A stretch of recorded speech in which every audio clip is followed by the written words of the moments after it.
नमस्कार दोस्तों, स्वागत है आपका सीपी स्मार्ट क्लासेस में। दोस्तों, रोजगार समाचार के इस वीडियो में कई अहम खबरें हैं और कई राज्यों की खबरें हैं, तो सभी को वन बाय वन कवर करेंगे।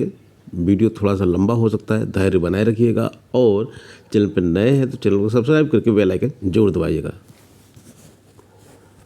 CUT से BA फैशन डिज़ाइन में प्रवेश होगा। इलाहाबाद विश्वविद्यालय के इंस्टीट्यूट ऑफ प्रोफेशनल स्टडीज़ के तहत संचालित सेंटर ऑफ फैशन डिज़ाइन एवं टेक्नोलॉजी में शैक्षणिक सत्र 2025-26 में BA फैशन डिज़ाइन और 2 वर्षीय advance diploma in fashion design and technology में प्रवेश होगा।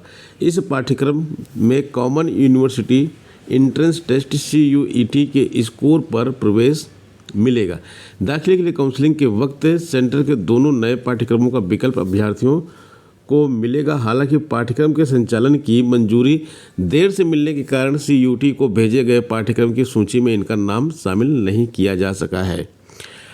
IPS के निदेशक प्रोफेसर SI रिजवी ने बताया कि नए सत्र में सेंटर के दोनों नए कोर्सों में दाखिला होगा। इसकी पूरी तैयारी कर ली गई। यदि विद्यार्थी किसी भी पाठ्यक्रम में दाखिले के लिए CUT देगा तो उसी के स्कोर पर अगर वह चाहे तो दोनों पाठ्यक्रमों में प्रवेश ले सकता है। यानी कि आप CUT एग्ज़ाम दिए हैं किसी भी कोर्स के लिए, लेकिन अगर वहाँ पे वो जो मेरिट आई है उसके बेस पे आप ये फैशन डिज़ाइन वाले कोर्स में आप एडमिशन ले सकते हैं। फैशन डिज़ाइन वाला कोर्स जो है बिल्कुल नया कोर्स है यहाँ पे। अब राज्य कर्मचारियों को भी UPS का विकल्प देने की तैयारी सरकार ने की है। UPS देखिए, एक UPS है और एक NPS है। तो NPS में आप लोग पहले इन्वेस्ट करते थे, अब UPS भी आ गया है। तो राज्य सरकार के कर्मचारी चाहे NPS लें या UPS लें, कोई एक उनको लेना होता है। और इसमें NPS में जो बात की गई है, NPS में ये जो कल के समाचार पत्र में थी कि इसका जो पेंशन होगा बेसिक का 50%, बेसिक पे आपके जो होती है उसका 50% होगा। और ये ओल्ड स्कीम पेंशन स्कीम से किस तरह से डिफरेंस है यहाँ पे वो देख लेते हैं। वहाँ पे ओल्ड में जो था बेसिक प्लस DA का 50% था, यहाँ पर बेसिक का 50% है, क्योंकि बेसिक जो होता है लास्ट आप ड्रॉ किए होते हैं उसी का 50% है। तो ये फिक्स टाइप की पेंशन स्कीम है, जबकि ओल्ड पेंशन स्कीम वेरिएबल थी, क्योंकि वहाँ पे DA भी जुड़ा हुआ था और DA हर 6 महीने में रिवाइज होता था, तो पेंशन घटती बढ़ती थी वहाँ पे। उत्तर प्रदेश में टेक्निकल समेत 294 पदों पर भर्ती प्रक्रिया ये शुरू हो गई है और इसके साथ साथ स्टाफ नर्स की भर्ती भी शुरू हो गई 52 पदों पर। इंडिया एग्जिम बैंक में 27 पदों पर भर्ती शुरू हो गई है। राजभाषा अधिकारी के साथ पद रिक्त हैं। तो ये सारी वैकेंसी जो है ये निकली हुई हैं, इसको आप एक बार ज़रूर देख लीजिएगा, क्योंकि आपको हो सकता है कुछ इसमें आपके काम की वैकेंसी हो। उत्तर प्रदेश के उन शिक्षकों के लिए बड़ी खबर है जो संस्कृत में मानदेय पर पढ़ा रहे हैं, यानी कि एक कंसोलिडेटेड अमाउंट जिनको मिलता है उस पे पढ़ा रहे हैं। उनको बेसिक पे नहीं मिलती है, DA नहीं मिलता है, क्योंकि वो परमानेंट शिक्षक है ही नहीं। तो ऐसे 1010 शिक्षक जो है उनको नियमित किया जाएगा। राजकीय एवं एडेड में विद्यालयों में संस्कृत के 1010 ऐसे शिक्षक जो मानदेय पे पढ़ा रहे हैं उन सबको परमानेंट किया जाएगा। तो ये खबर एक बहुत बड़ी खबर है उन शिक्षकों के लिए जो मानदेय पर उत्तर प्रदेश के कॉलेजों में पढ़ा रहे हैं। प्रदेश के राजकीय व सहायता प्राप्त संस्कृत विद्यालयों में कुल 2080 पदों में से मात्र 955 पद ही भरे हुए हैं। 2080 पद हैं टोटल, 955 पद यहाँ पे केवल भरे हुए हैं, बाकी सब खाली हैं। शेष 1125 पद रिक्त है। सरकार की मंशा है कि रिक्त पदों पर को शीघ्र भर दिया जाए, चूँकि नियुक्तियों के माध्यम से पदों को भरने की प्रक्रिया काफ़ी लंबी है और उसके लिए उत्तर प्रदेश शिक्षक सेवा चयन आयोग के अधियाचन भेजकर तमाम तरह की प्रक्रिया करनी पड़ सकती है। तो ये नई वैकेंसी निकालने के मूड में सरकार है ही नहीं संस्कृत विषय की। तो वो बोला क्योंकि उसके लिए अधियाचन भेजा जाएगा और लंबी प्रक्रिया है, इसलिए जल्द से जल्द 1125 पदों को भर दिया जाए। तो 1125 पदों को भरेंगे कैसे? 1010 जो शिक्षक पहले से पढ़ा रहे हैं मानदेय पे उनको नियमित कर देंगे। एक आसान तरीका है ये, क्योंकि ये इस प्रक्रिया में ज़्यादा उनको समय नहीं लगेगा। अगली जो खबर है वो परमाणु ऊर्जा शिक्षण संस्था से है, AEES। इसकी वैकेंसी निकलती रहती है, TGT PGT की, प्रिंसिपल की और अन्य पदों पर भर्ती यहाँ पे होती रहती है।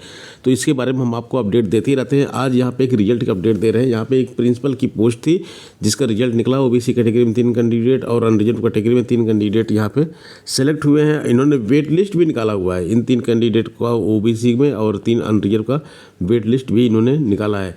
तो अगर यहाँ से कोई भी पोस्ट ज्वाइन करने से मना करता तुरंत वेट लिस्ट से वहाँ ज्वाइन करवा देंगे। तो वेट लिस्ट वाला जो सिस्टम होता है सबसे अच्छा सिस्टम होता है, उसको सभी परीक्षाओं में बिल्कुल 100% लागू करना चाहिए। जैसे कि अभी BPSC शिक्षक भर्ती के ट्री 3.0 में वेट लिस्ट नहीं आ रही है, डायरेक्ट 4.0 आ रहा है। BPSC 4.0 घोषणा हो चुकी है मई में, तो आप लोग बिल्कुल लग जाइए, क्योंकि चौथे चरण के बारे में जब सरकार खुद इस तरह से बोल दे कि मई में हम शुरुआत कर रहे हैं तो मई में ये विज्ञापन आ जाएगा। तो मई तो ज़्यादा दूर है नहीं और परीक्षा भी जल्दी करवा ली जाएगी क्योंकि इलेक्शन भी है बिहार में। तो मई में एप्लीकेशन अगर आता, फॉर्म आता है तो 2 महीने बाद परीक्षा कराई जा सकती है इसकी। तो आप लोग बिल्कुल BPSC 4.0 पे लग जाइए। TET 2020 पास अभ्यर्थी भी शिक्षक भर्ती में आवेदन के पात्र हैं। आयु सीमा में भी छूट दी गई है। मध्य प्रदेश की शिक्षक भर्ती को लेकर हाईकोर्ट के 3 अहम फैसले आए हैं और इसमें जो है जस्टिस विवेक जैन की खंडपीठ ने शिक्षक पात्रता परीक्षा टेट 2020 पास अभ्यर्थियों को अधिकतम आयु सीमा में छूट का आदेश दिया है। अतिथि शिक्षकों के मामले में जस्टिस द्वारकाधीश बंसल की एकल पीठ ने राहत दी है। तो पहला फैसला ये आया है कि TET 2000 वाले पास अभ्यर्थी भी प्राथमिक शिक्षक चयन परीक्षा 2024 में आवेदन करने को मंजूरी उनको मिल गई है। याचिकाकर्ताओं ने कहा कि 2018 के बाद की TET की वैधता आजीवन होगी, फिर भी 2020 के अभ्यर्थियों को परीक्षा में शामिल नहीं कर रहे हैं। कोर्ट ने अंतिम राहत देते हुए परीक्षा में शामिल होने की मंजूरी दी। नियुक्ति अंतरिम निर्णय के अधीन होगी। तो एक बड़ी खबर है, TET 2020 के छात्रों को मध्य प्रदेश शिक्षक भर्ती में आपको बैठने का मौका मिलेगा और इसीलिए इसकी डेट बार बार बढ़ भी रही है। इसका जो मध्य प्रदेश शिक्षक भर्ती है, 10,000 पदों पर जो शिक्षक भर्ती आई हुई है उसके आवेदन की डेट बार बार बढ़ रही है। तो एग्ज़ाम की डेट भी उसकी बढ़ चुकी है। दूसरी इसमें आई है न्यूज़ आई है, हाई कोर्ट ने भर्ती प्रक्रिया में अधिकतम आयु सीमा 45 वर्ष करने के फैसले पर अंतरिम राहत दी। याचिकाकर्ताओं का कहना था कि उन्होंने 2018 में TET पास किया, तब उम्र 39 थी, उन्हें 3 साल छूट मिलनी चाहिए। तो 45 कर दिया फिलहाल इसमें, तो अब कोई दिक्कत ही नहीं है। यहाँ पे कोर्ट ने अतिथि शिक्षकों को बिना अनुभव प्रमाण पत्र अपलोड किए आवेदन की मंजूरी दी है। याचिकाकर्ताओं का तर्क था कि वे पहले से सरकारी स्कूलों में सेवाएं दे चुके हैं। अतिथि शिक्षक जो है सरकारी स्कूलों में पढ़ा चुके हैं, तो उनको बिना किसी एक्सपीरियंस सर्टिफिकेट अपलोड किए हुए भी आवेदन कर सकते हैं।